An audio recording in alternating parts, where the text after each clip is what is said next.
12 is we're trying to find the third length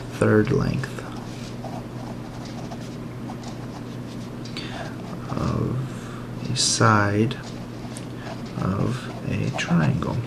Third length of a side of a triangle. It's a cluster of words. Oh, we'll make it work. So we have 5 is one side, 6 is one side, and x is our other side. So the way we're going to set this problem up is the following. We're going to draw our triangle. 5, 6, x. And here, I'm trying to think, how can we solve this? So the main way we're going to do this is use the triangle inequality theorem. The triangle inequality theorem states the following. A plus b is greater than c. A plus c is greater than b. Then lastly, b plus c is greater than a.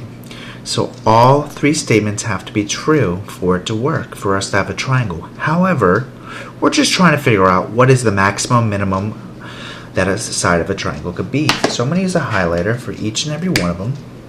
5, 5, A. 6 would be 6 is B, B, B, B. And then lastly, our missing side is X, which is C.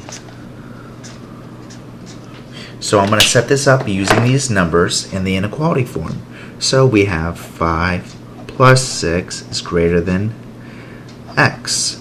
Then we have 5 plus X is greater than 5 plus X is greater than 6. And then lastly, we have it as 6 plus X is greater than 5.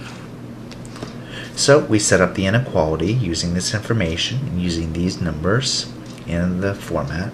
So the first thing you should do is look which one does not make sense. 5 plus 6 gives us a positive, 6 minus 5 gives us a positive, and then 5 minus 6 gives us a negative. So right away, I can see that we get a negative out of this. If you get a negative, it's not true. Because you can't represent negatives in math. Or not math. You can't represent negatives represent a length. You can represent a negative to show that a length is taken away, but you can't represent it for it to be a side length. So here, we're going to use these two to figure out what's the max and min.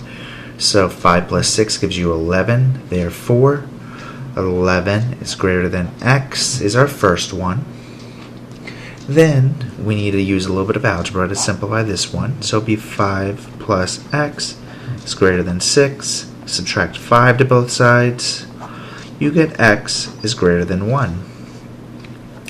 So you get X is greater than 1 and 11 is greater than X. You see, we have a constant in front of the variable. It's not efficient to have that. So we're going to read it from variable to the number. So it says X is less than 11. So it would be X is less than 11. Alright, so to finish off our answer, all possible answers of X is the following. We have X has to be less than 11, but X also has to be greater than 1. So it would be 1 is less than X, which is less than 11. So all of our possible answers is numbers in between 1 and 11. And also what it's saying is it can't be 1 and 11.